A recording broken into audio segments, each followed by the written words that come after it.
Hello, and welcome to Muse and Metrics. This is your host, Philippa Burgess. Welcome to Season 5, Episode 3. Today's topic is growth mindset. So my name is Oghenetejiri Agbodoroba. I'm a product designer for Kimoyo Insights, which is a research platform that automates user research across Africa.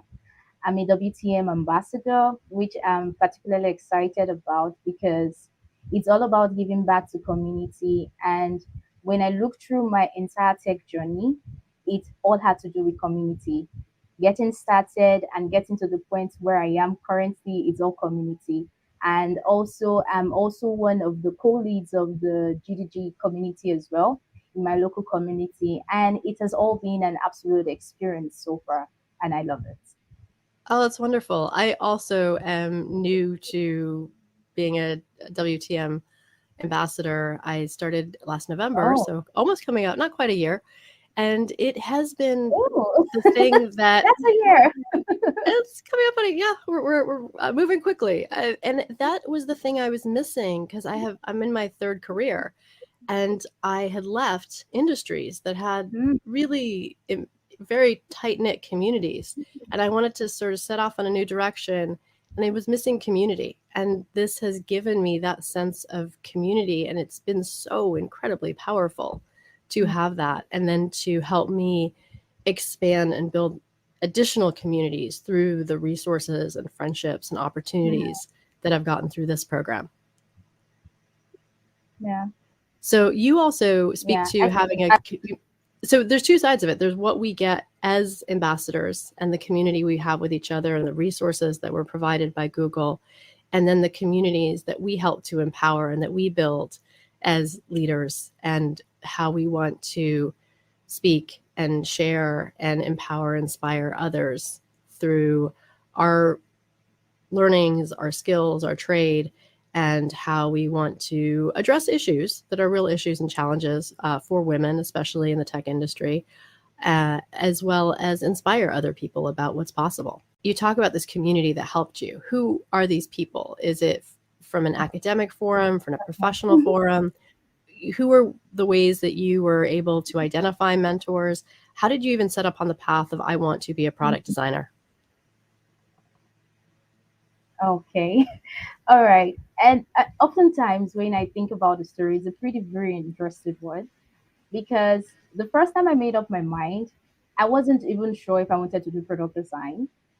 I knew I was just interested in tech.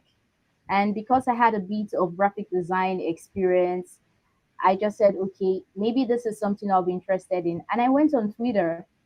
I went to search for any tech person that was in my community. That was just what I did. And the name came up, Charles Freeborn. And at the time, it was the GDG lead for my local community. And I reached out to him and told him that I'm thinking of dabbling into tech. I don't know exactly how to go about it. And he was like, okay, send me your contacts. I'm going to give you a call, which he did. We got on a call. He told me a few things about the community, and I told him I'm interested. He was like, okay, when you come in, you get connected with other tech people as well too. You get resources, and it will even help in whichever part, making a decision on which of the parts you'd want to go with. And I did. I got into the community, and as of the time I got in, as Google I/O extended for that year, that was like 2019. Google I/O Extended was about to begin, and we're looking for a graphic designer to help them with some of the events and flyers and posters just to publicize the events. And I stepped up and said, okay, I was going to help them do it since it's something I already had like a background in. So we did that. I attended Google I/O Extended. I was excited having to hear all the speakers. I was like, oh, I find this really interesting. I think I would want to stay here. And fast forward a few months later, it was DevFest, and they were trying to create a list of speakers for DevFest. All right. So of all the speakers on DevFest, they had just one lady. Every other word was male, and he said no, that this is not diverse. And he was like, TJ, would you be interested in speaking at DevFest? I was like, I don't know. I haven't done it before. And he was like, don't worry, I'm going to show you what to do. I'll give you a framework. If possible, I would help you practice so you can do it. And I did. From there on, I got connected to other people in tech. I got to experience new dimensions. And that was, I think it was even in DevFest 2019. That was the first time I heard about user experience design, because one of the developers that came outside of our states to come speak, he kept emphasizing on it when he was speaking about some certain products. And I went to do my research about it. I did my research. I said, okay, I have a background in graphic design. I think this is something I would want to get into. I started reading, and this was November at the time. I started reading, moving from one resource to another. Then 2020, COVID hit. Everyone was on lockdown, so you had to find a way to stay within that lockdown period. I got learning even some more, and then there were a lot of hackathons going on as at that time. They were inviting people come and create solutions that can help us fight the COVID as at that time. So I got into the Slack channel. I was just a newbie. I didn't even know what I was doing. So I was just looking for an opportunity to practice everything I've possibly been learning. And I got into a team called Team FACO, Fight Against Coronavirus. I got into the team and I helped them. I told them I'm still new to product design, but one thing I know is that if we all work together, we can get the solution out. And so we ended up building a digital diagnostic tool whereby users just practically have to answer some series of questions.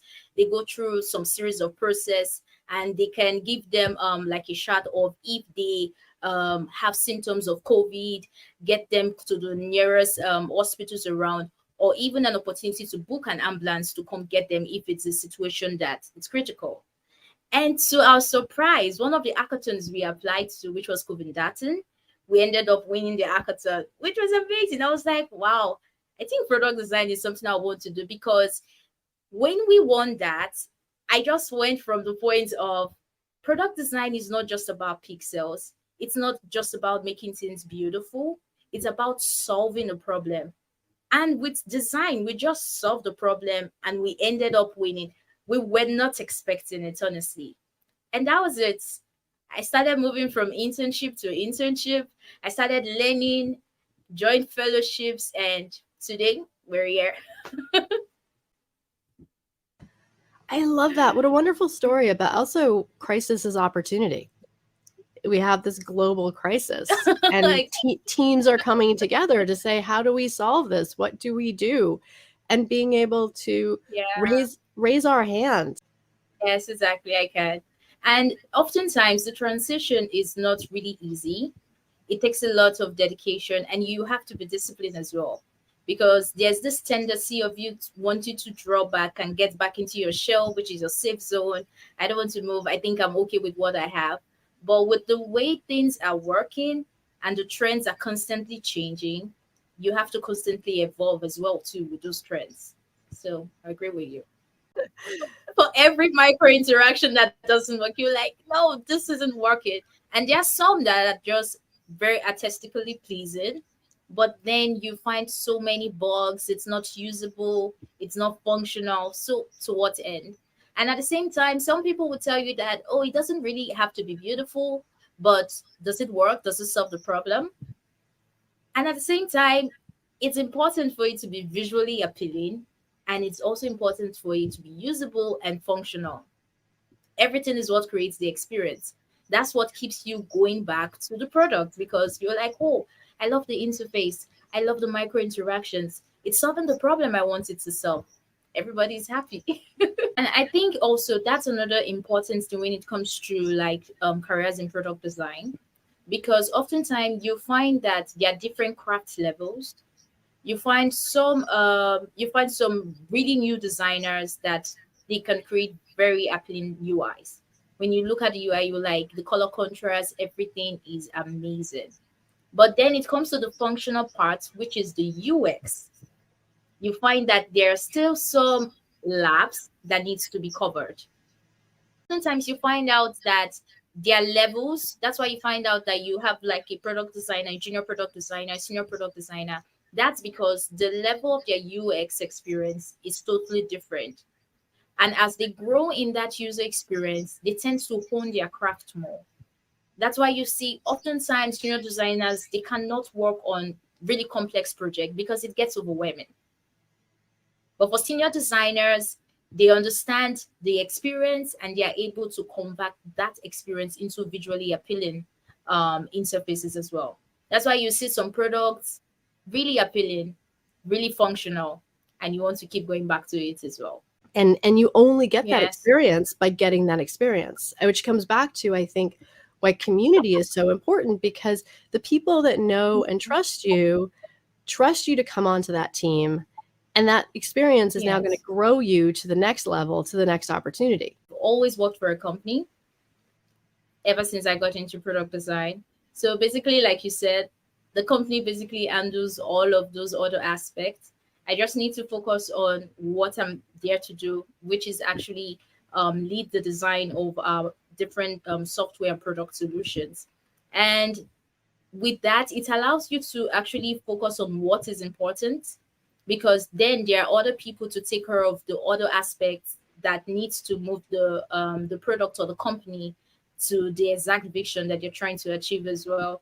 And one thing I've come to understand as well is the fact that for everyone that is doing their role in one way or the other, it's just a step towards having to achieve the objective as at the time for the business. So And do you deal much with, I see these memes on the internet where they'll have a dishwasher glove that will have rhinestones on it, like plastic, and then they'll have a one that's made of pure gold and authentic gems, and they'll sort of say client budget versus client expectation, and the client budget is $5 and the client expectation is $5 million.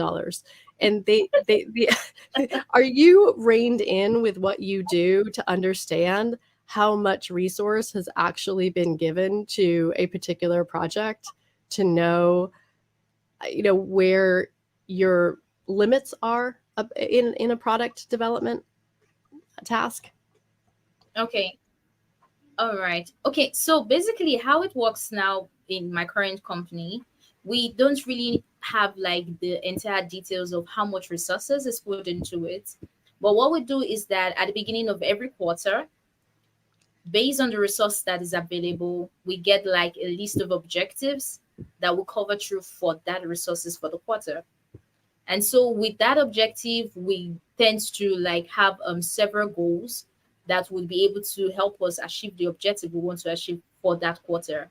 So in terms of having the resources, we don't have a full disclosure of that.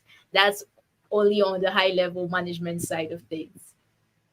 But you have enough to run with and just bring your best to every project and bring everything that you need to design and solve the problem and how much does the client bring to you as far as the idea, the assets, the resources, the branding? Okay. How much is there versus how much do you need to add to the project? Okay.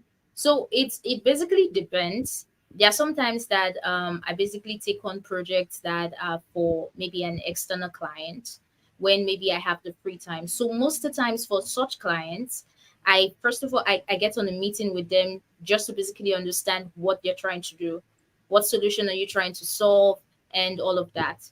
So when I do that interview to get all the information I need, they tend to provide the brand elements because oftentimes they already have their brand elements because who is responsible for the brand identity design is totally different. So and that's usually the first step that most organization or most startups they do. They tend to have their branding in place, so then they are able to have like position themselves in the industry. This is what we are known for, this is what we are creating. We don't have the solution yet, but they position themselves at the point whereby when the solution comes, people already know about them and they would be willing to use what they are offering. So coming back to my own points of view, after having this meeting with them to understand what the requirements are and all of that, then I get the assets from them. Usually, what's needed, it depends on sometimes some of these clients, they've already done their research. They have all their research data ready. They have it synthesized. So they just give you the information. And you, as the designer, you use that information to determine what's the best solution for those problems that we have cut across the users. And from there, you start creating, ideating, exploring different solutions, which you go through the process of having to testing the solutions, just going through like the entire design thinking process. Design, you test, you repeat the process until you arrive at a solution that you can put in front of customers. Because when you are able to put it in front of customers, then you understand, is this actually solving the problem it's intended to? Because once they're using it, you tend to observe, is it solving their problem? And if you find out that the basic problem is solving it, then you start discovering, what else can this do? What else can this do? And all of this you get by conversing with your users. You tend to identify what their problem is, and you conversing with them. Most people get the idea of, you speak to your users or you speak to your potential users to get features from them, more like, okay, if I could have this, I think it would be better. But necessarily that's not the case, because oftentimes some of the problems we're trying to solve, there are solutions already for them. So what you're trying to do is basically to get from these users, you're already using this product, what exactly is working for you here, and what exactly are you looking for that could better improve the experience. And all of this information is what guides your decision to be able to create the product that is expected for the users. So there's an iterative process. You're building, you're getting feedback, and then you're getting new ideas to take it to the next level and see where else can we expand and grow, and to do things that just make sense for the fact that you're already here. And we're not trying to solve all problems. We're just trying to solve the problems that make sense with you being in this lane, already on this website, already on this app. And actually, that's another question. What products are you building on web? Are you building on mobile? Where do these products exist? Okay, so before now, the product I built a product that is basically a web app, and that's for SEO agencies. It's a product that helps SEO agencies to find keywords fast and for them to be able to manage a large database of keywords. But currently now at Kimoyo Insights, I work on across the websites, their web app, and their mobile app as well. So it cuts across the 3 platforms. So sometimes there are some products that are basically web app. You don't need to think about mobile. But there are some products that you have to think about the website, think about the web app and mobile app. And for Kimoyo Insight is a startup. So we're still trying to build everything and get rightly positioned in the tech community. So working at a startup is its own experience, because we were talking about the difference between working for yourself and having to bid out and do payments, and then there's the other side of it, which is corporate, and they're super established. Startups are their own thing because they evolve, they grow quickly, they have to be nimble. Some of the best cultures you can find can be startups because they really do start with this, I care, we really, really care. But then they can also be some of the worst cultures because they sort of say, well, you have to kind of forgive us for everything because we're just a startup. But then as they grow, you start to ask questions, and they say, oh, no, we definitely can't do that because we're corporate now. And you're like, yeah, but 2 seconds ago, you just said you were a startup and we needed to forgive you. So that you have to really manage and protect yourself when you work in a startup, because it's driven by a lot of enthusiasm. It's driven by a good mission, a good purpose. And there's a lot of motivation to grow and to establish your market position. So they ask a lot of their employees to really help, because it's a big stretch from where you are to where you want to be, but also making sure that you're protected and you're treated fairly, and that you can manage appropriate work-life balance. I think startups are amazing because they let you wear many, many hats. It's not so in the box. It's like kind of whatever needs to be done, all hands on deck to do it. So you can get amazing experience and to really have that resume building and that confidence of, yes, I've done this and I've done that and I've done that and I've done that. I've worked for a hypergrowth company for 5 years. I guess my point is, yeah, just talk about your startup experience. Because I'm sharing mine. It's chaotic, it's crazy, it's fun. You're on a mission. Yeah. Everyone is on a mission. And I couldn't agree more with you. But I think it's a very good experience to an extent. And one thing I like about it is the fact that they allow you to explore. So it's different in a situation whereby you, as much as you are time bound, because you have to quickly iterate because we're trying to get the product out quickly. They still allow you to explore because then they will ask you, are you able to do this? You're allowed to learn on the job, not basically coming in as with no experience, but you know what you're doing. But they allow you to learn, they allow you to fail while learning, but at the end of the day you are able to come up with solution. And I can tell you it's the fact that, like you mentioned, you have to wear many hats. You have to constantly be presenting, and before you know it, for someone who maybe you're not so confident with presentation, your storytelling is not good, after a while you find yourself just being flexible in it. And I would share something with you. Initially, when I have presentations in order to present my designs before now, it was really difficult because then you have to think of all of the stakeholders that you have available. How do you ensure you communicate your ideas and everyone understands? Because if you get too technical, maybe those in marketing may not understand what you're saying.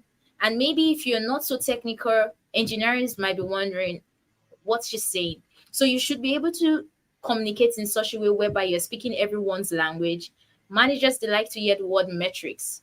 Like, what metrics is this affecting? Are we making more money? Are we having more customers, more users? So if you're presenting, you have to be able to present in such a way whereby you communicate to them that, okay, this feature we're designing is going to affect this metrics, it's going to increase our users. Then when you're speaking to developers as well too, you have to come from a point whereby you help them understand what you're saying. And before you know it, you're not just learning about design, you've started diving into other aspects of product development just because you need to communicate those ideas you're designing.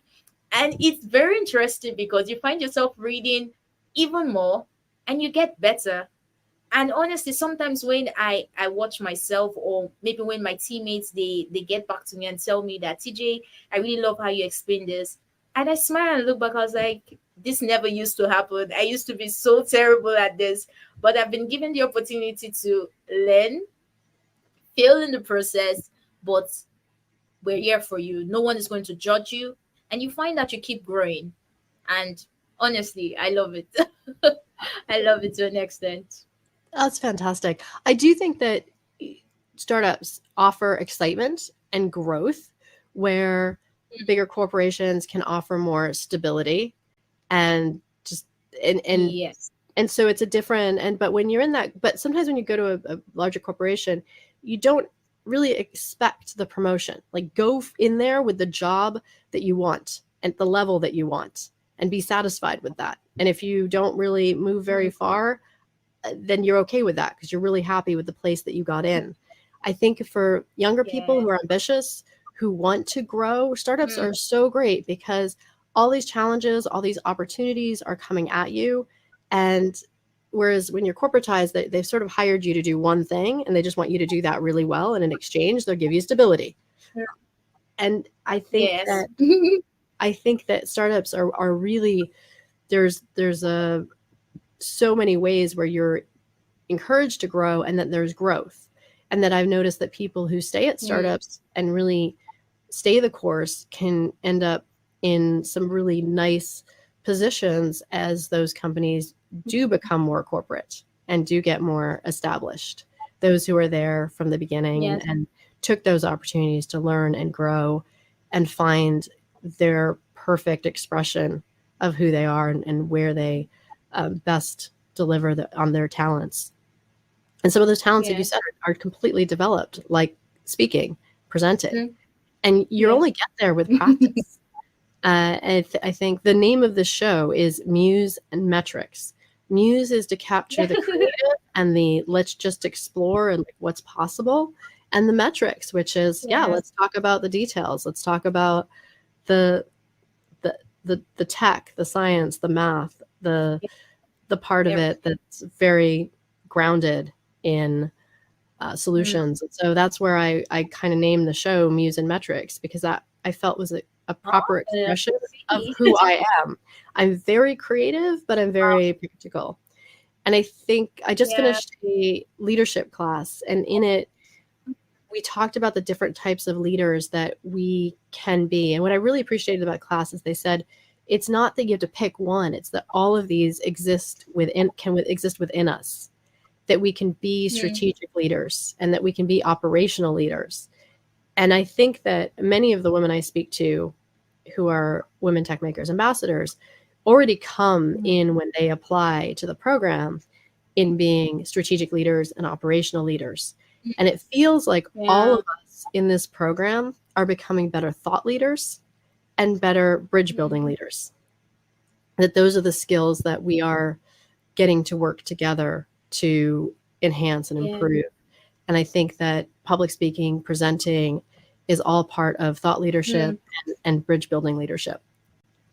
And so I just appreciated kind of learning that those were some of the leadership types that are out there that we can all embrace. I'm very operational. If I say I'm going to do something, I want it done. I like the idea, but I'm also strategic. Like, what's possible? When I think of something, then I immediately move into what are all the practical steps to actually execute this. Yes. The combination of both is really important. Yes. When it comes to software development, because as much as you try to explore what's possible, you get to a point whereby you have to like document, okay, this is what we need to do. All of these are possible, but for now, this is what we need to do. So both of them together is really important. It's an important skill to own. I had my own business with a partner for like a while, years ago. And I remember one time he came to me and he said, I don't understand, because in meetings, sometimes you'll say this and this and this and this. And he's like, then you go off and do this. And I said, yes, because I was in the meeting thinking about what's possible. And then I filtered through it and decided what was actually practical and executable. And that's what I did. And he's like, oh, can you just explain that to me? Just be more articulate so I know this is an idea and this is a task. Because I only need to hold you accountable to tasks. And I do all my tasks once he understood that I do tasks. But everything I talk about in the meeting was, oh, what's possible? What are some of ideas? There's brainstorming. And then I would pick the best and I'd get it done.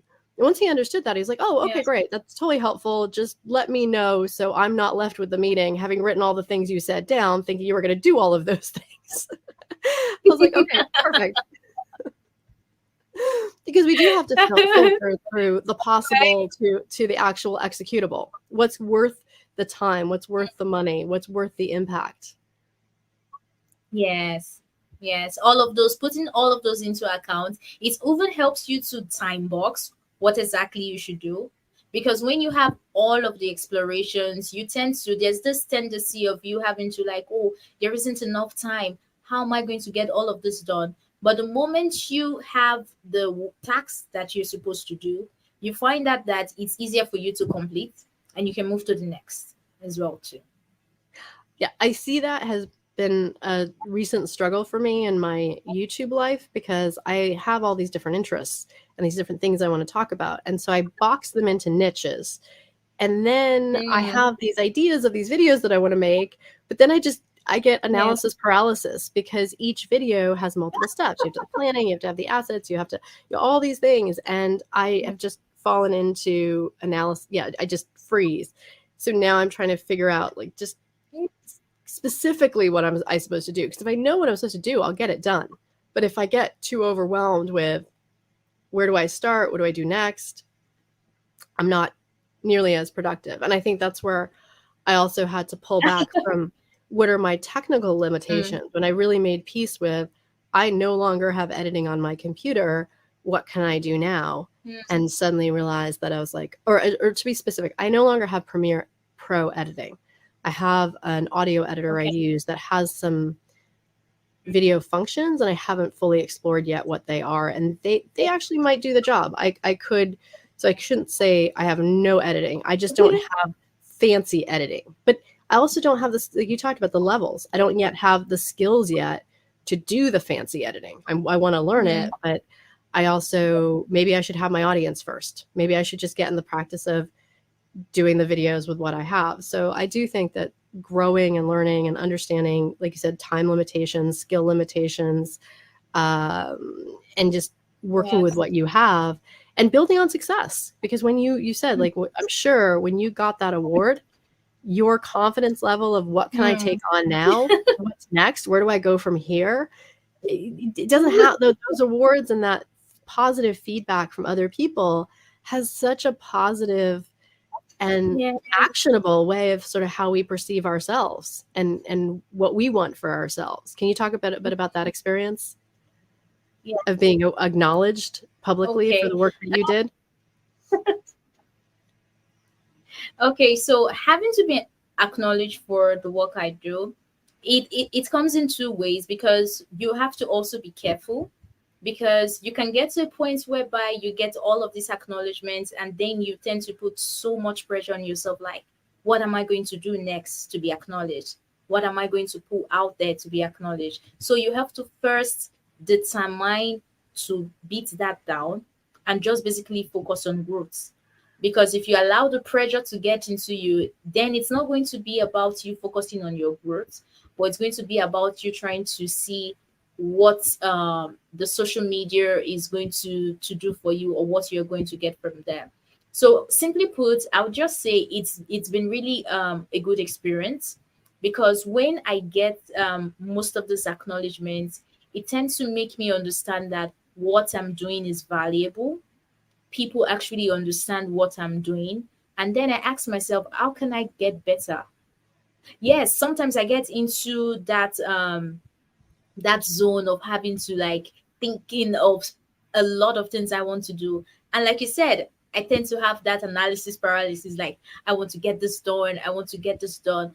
But then I would realize, like, okay, why are you so scared? Why are you putting so much pressure on yourself? Take a step back. And when I'm taking a step back, that's just me taking out my journal. I start documenting what exactly is in my head that I think I want to do. I start writing every single thing down. I write to a point whereby I have nothing else to write again. And when I get to that point, I was like, okay, which one of them am I going to focus on first? What exactly do I want to do first on this list? And the moment I start doing those things and start taking them out, then I understand, okay, now I'm back to actually growing and not being influenced by maybe the rewards or maybe the recognition that I got. All of those things are important, because then they put you in a position whereby people understand that, okay, you're a domain expert in what you do. You can actually help other people come into what you do as well. You have the skills, you have the experience, and you have what it takes to help people come in. But at the same time, you have to be sure you're not putting too much pressure on yourself, because the moment you get to that point, it tends to affect your productivity as well too. I can see that, absolutely. I've seen even some YouTubers have said that they get a video that spikes, and then then they sort of freak out about what do I make next, because most of their videos, but over time they're improving. They just get this one, and then they just kind of how do I repeat that? Instead of just focusing on the, hey, you're just making steady progress, keep going. So it is important to find that balance of just doing the work and not, like I said, looking for that next, like, big award. But it's still nice when you get them. Yeah, it's still nice, but it's better when it comes naturally. Yes. If you're not too focused on it, you find that you get to a point whereby they come naturally. You don't even have to do anything anymore for them to come to you. You get to the point you're like, okay, now I'm tired. I don't want this anymore. But it didn't just happen.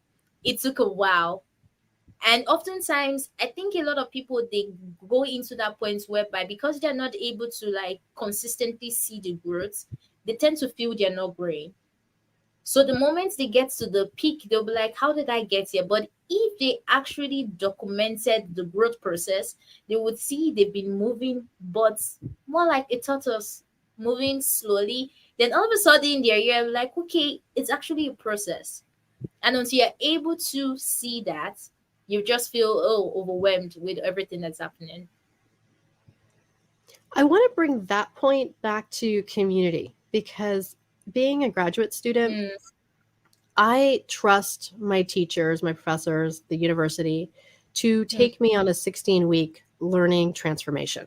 And I just lean in and I trust the process. mm, Even if I feel overwhelmed, even if I don't understand it, even if I'm working really hard to get it, even if I have to go to office hours, what's going on.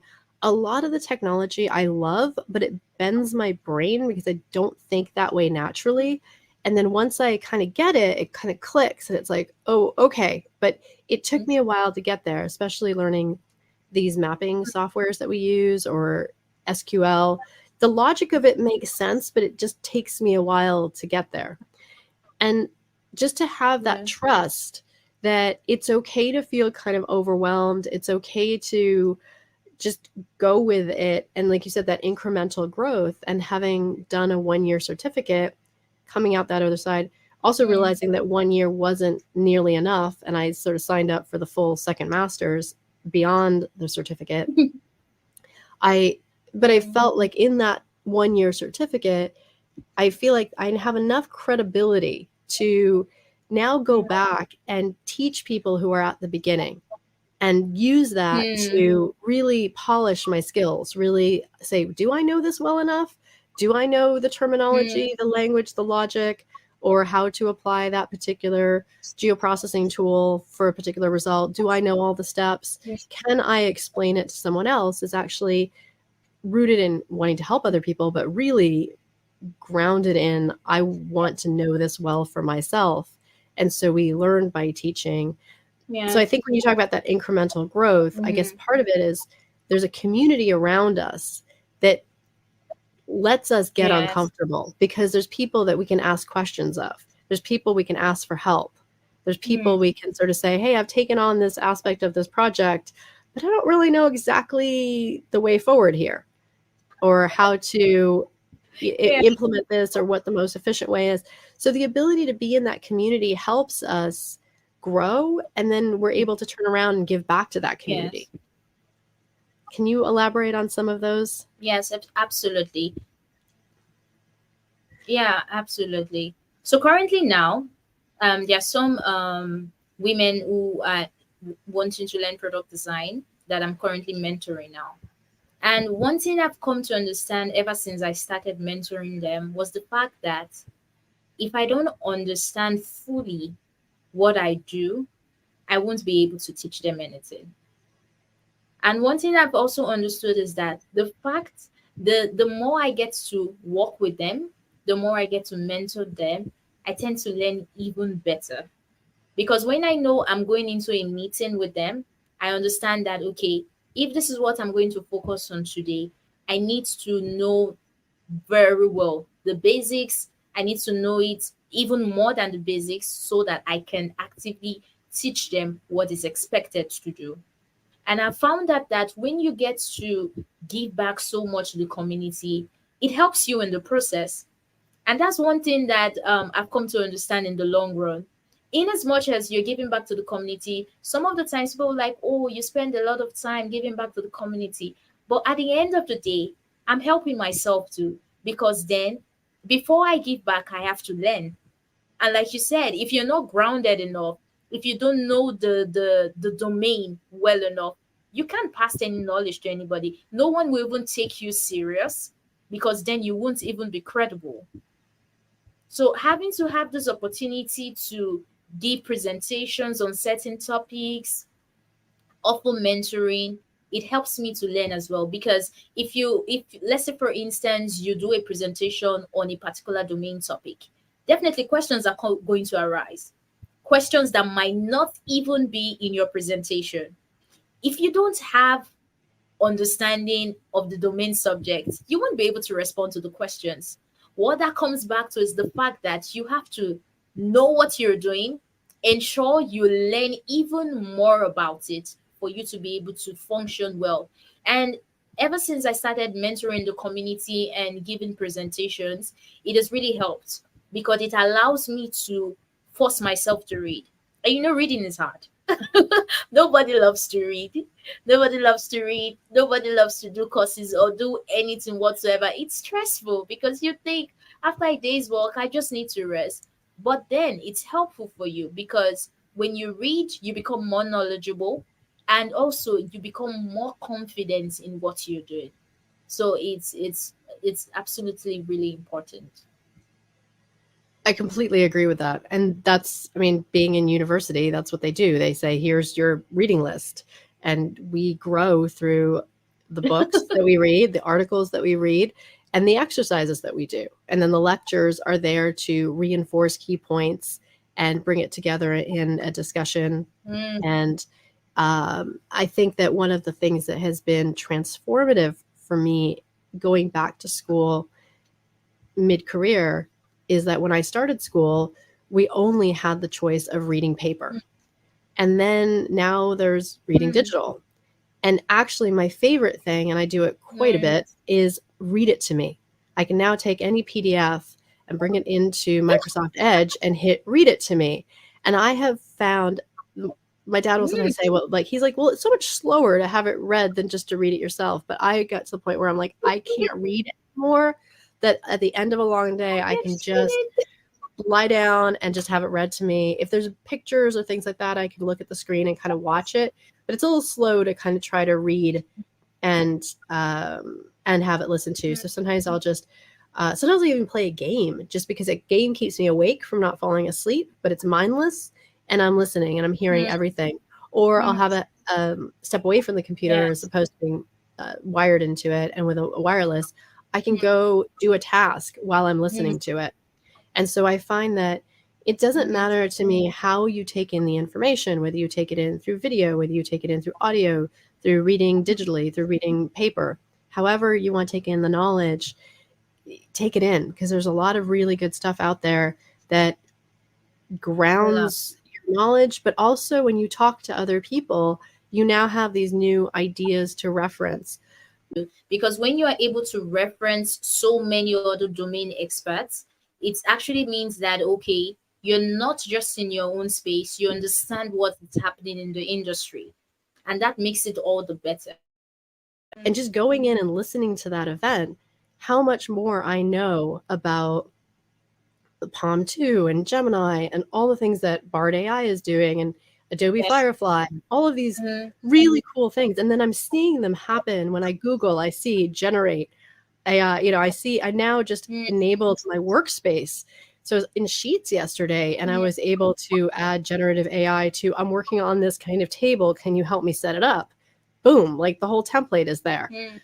So I got that because I leaned in and listened to the audio and was able to fold it in and spent several hours doing that. That was time so well spent that I wouldn't have done it otherwise if the WTM ambassador team hadn't invited me to say, hey, go ahead and produce a video about Google I/O Extended. And then that sort of, because sometimes if you don't attend something, then you think, oh, I wasn't there, so then it's not relevant to me. But all of these things there's millions of hours of conference material available online just for the looking and the seeking. And I think that, again, that's maybe our role as leaders and our role as ambassadors is helping people to know what to focus on. Because I think people also have their own analysis paralysis of there's too much out there. I don't know where to start. There's too much out there. And I totally agree with you because I think even for me as well, I had to learn so much and start on learning at the same time. So having a structured learning part is really important. And because you have a mix of the community, you have developers, you have people that are into cybersecurity, you have designers. So you have to ensure. And another important thing is that everyone is not on the same level. You have people that are coming in new, you have people that are junior, you have people that are okay, they're already intermediate, then you have the domain experts as well too. So you have to be able to bring in resources that cut across all of these levels, and which it's not really easy, because that would require you spending time as well to research what exactly is going to be beneficial to the community.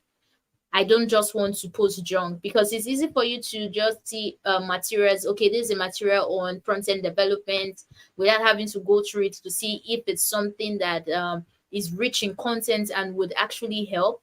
And you just keep pushing it across. So that means you have to like go through the materials to an extent, or have someone who you know is a domain expert ask questions. Is this a material that's good for front end developer or back end developer? Because I'm from a design background, I really don't know much about back end development, their infrastructures, and all of their programming languages.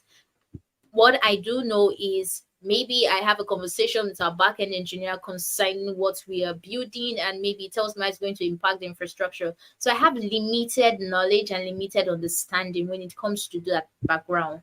But I have a community whereby I have all backgrounds. What am I going to do?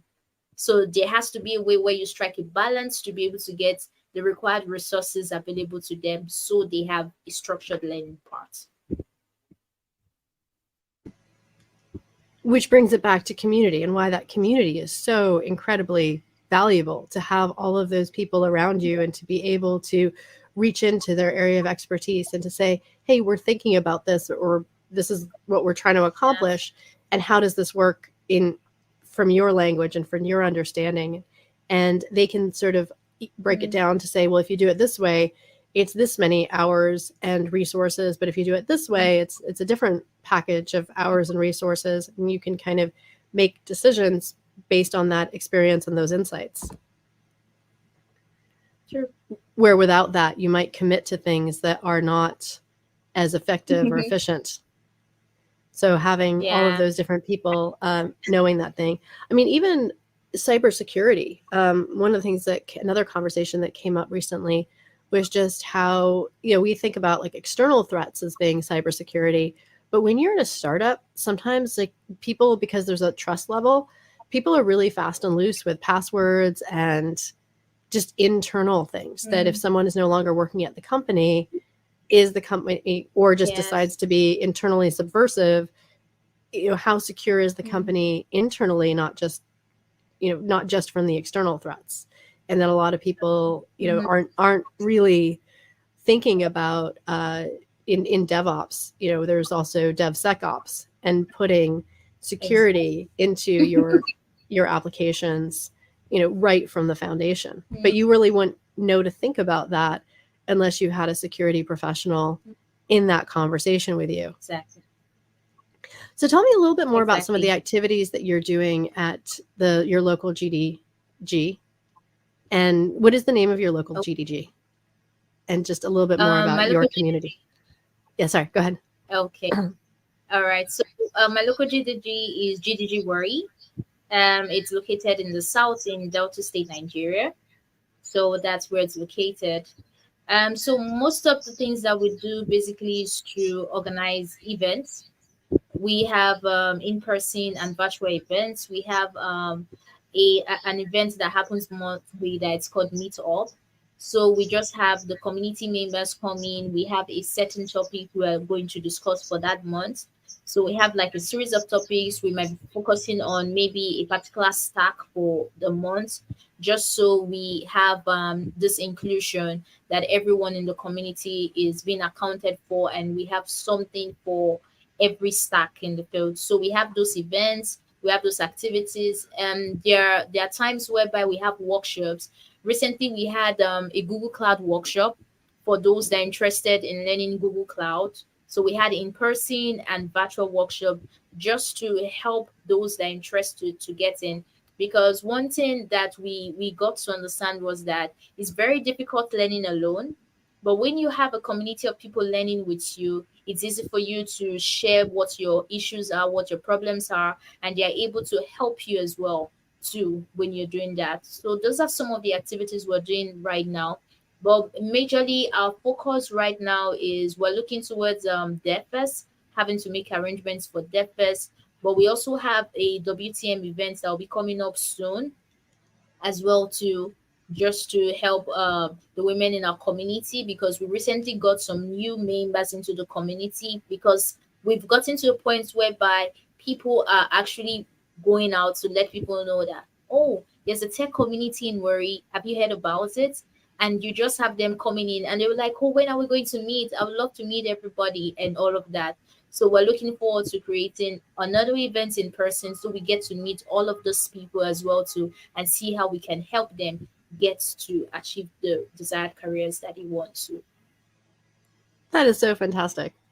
So what advice do you have for people who are just starting out or at the beginning of their careers and moving forward with a desire to do more in product development, or have some of these creative skills and just wanting to sort of go, how do I cross that over into actually being in tech? All right. Okay. So firstly, what I would say is that there's this meet whereby you have to have a mentor at the beginning before you get to do anything. But that's not true. And it's been proven time and time again. I think it was Seth Godin who said it. He said, instead of you having mentors, have heroes. Those are people you look up to in the industry you're interested in, people that have made it in the industry, people who are domain experts. Look through what they are doing.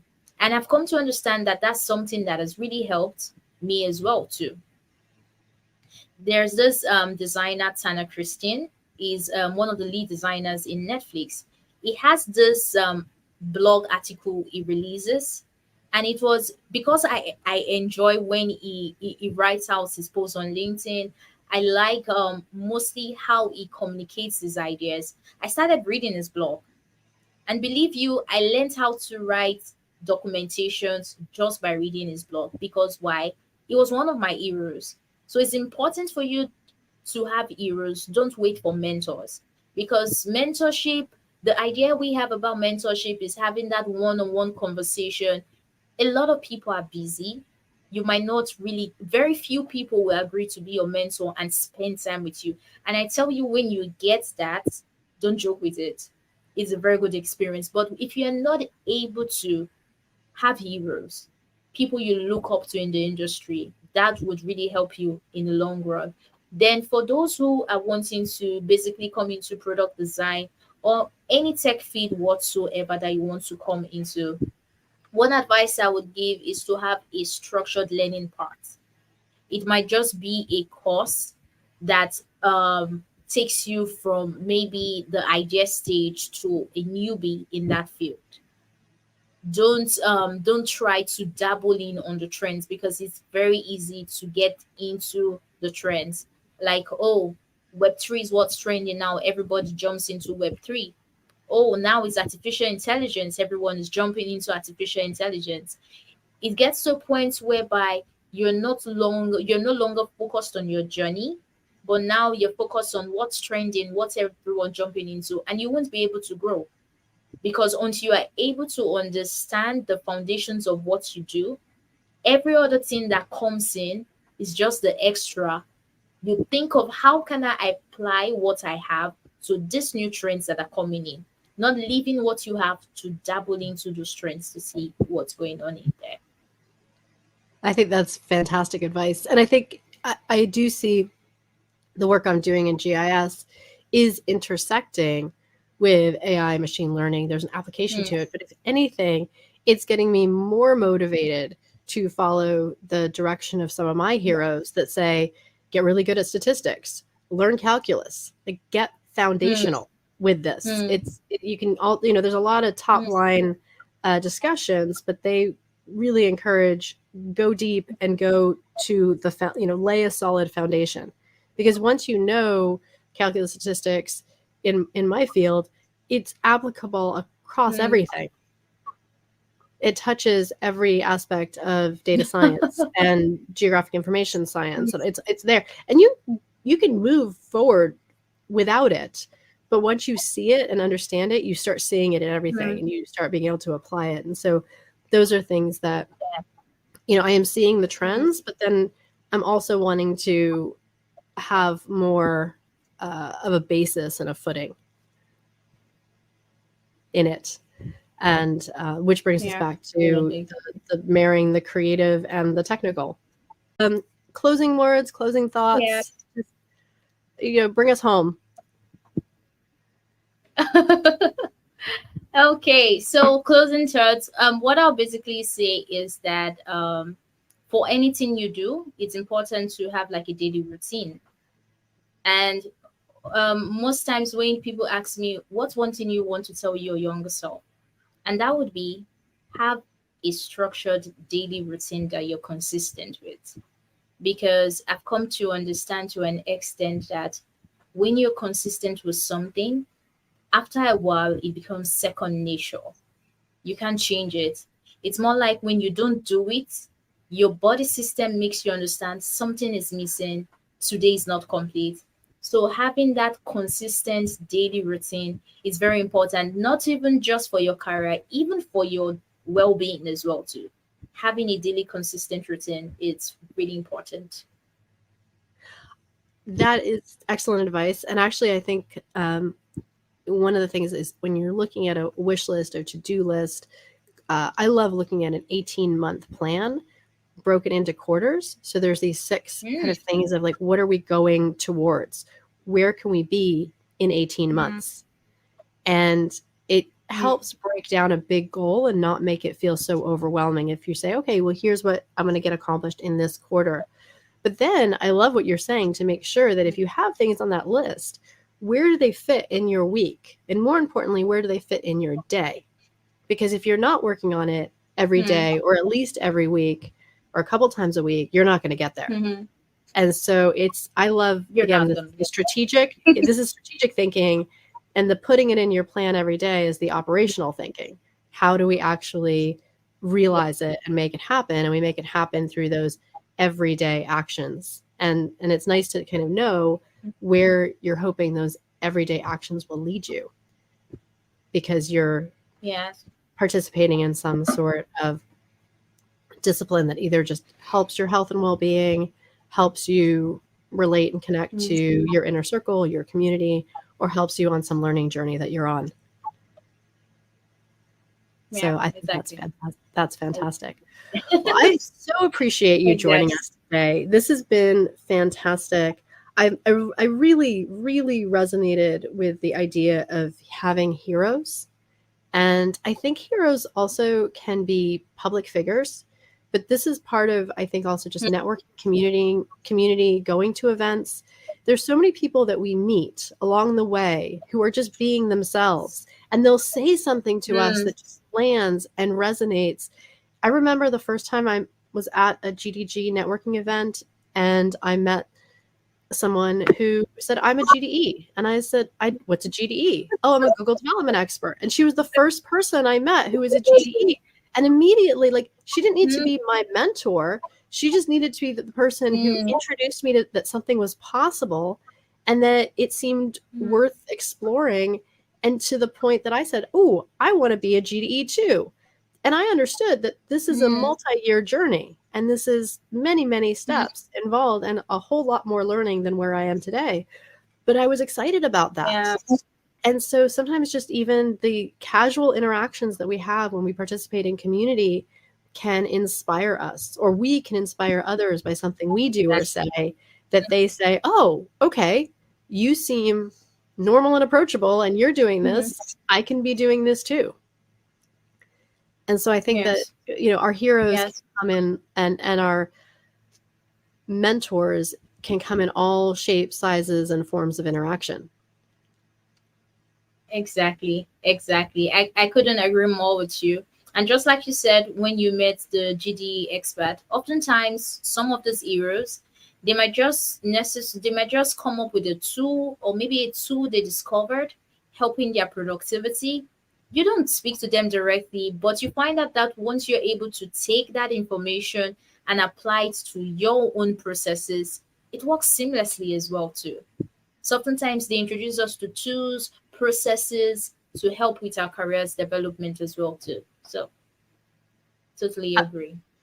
So we just have to be have a plan so we don't get distracted by the everything, but in our lane, be really open to the things that are going to further and enrich and enhance our journey. Yes, exactly. I agree with you on that. Exactly.